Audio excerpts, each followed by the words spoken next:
Hello everybody and welcome to my new series Games as Art, a place for me to basically collect my reviews and other general musings about video games as a true art form. Today, as promised, we will be discussing Who's Your Daddy?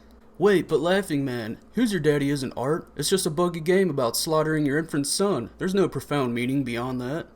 Well, there is. Sure, you can play the role of evil father, set the kid inside the oven and crank that thing up to 475 degrees and call it a day. That's just one way of playing the game. Did you know you can also remove harmful objects out of the baby's way?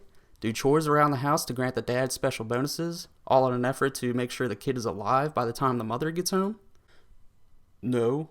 Hey, I'm not judging you for immediately killing off your son the second mom leaves. He's just a collection of pixels after all, right? Just like in art, there are many ways we can explore the possibility space within games. Again, the possibility space of a video game is simply the freedom of choice and movement that we are afforded within a game's set of rules. This allows us to do all sorts of things, from finding out which path is the quickest toward a goal, to which weapon deals the most damage. Along the way, the possibility space teaches us how to understand and evaluate a game's meaning. Enter Who's Your Daddy? Right off the bat, we are told that Mom is out and will be back shortly. While she's gone, however, it is up to dear old Dad to take care of their child, a somewhat curious infant. Two players then start off the game. One is the father and one is the son, each with two wildly different goals in order to win the round. The father needs to keep the child alive long enough for Mom to come home, and the baby must try to kill itself. A far greater burden is placed on the father, for there are a great many ways and objects simply lying around for the baby to off itself. The father must not only pick dangerous items up from off the floor and set them somewhere outside of the baby's reach, but he must also find and place covers over outlets, close and lock doors, and put away all those damn bottles of bleach seemingly in every closet of the house. Seriously, who has that much bleach in their house? It is in this way that I found a deeper meaning within the game.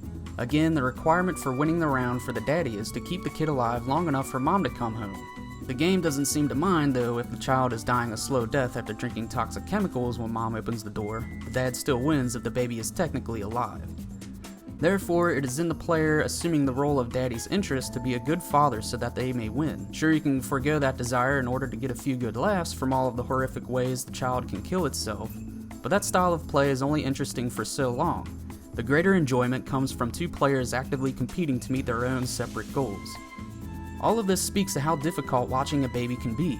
For anyone out there who's done it, you are acutely aware of how curious infants can be, and how one must constantly be on the lookout for things which may be potentially dangerous. Sure, the child does not have the problem-solving skills of the older user controlling its movements in Who's Your Daddy, but they do have a propensity to get into trouble if left unchecked.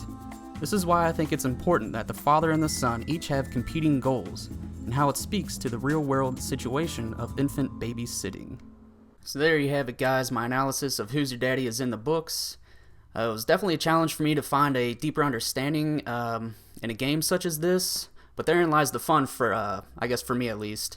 It'd be too easy to say that this game is just about murdering infants and, calling it a day there. But, if that's the case, why does the father character lose the game if he immediately, offs his kid? Just like in all art, there's more than meets the eye here, and I hope I've at least opened yours. So with that being said, I will catch you all later.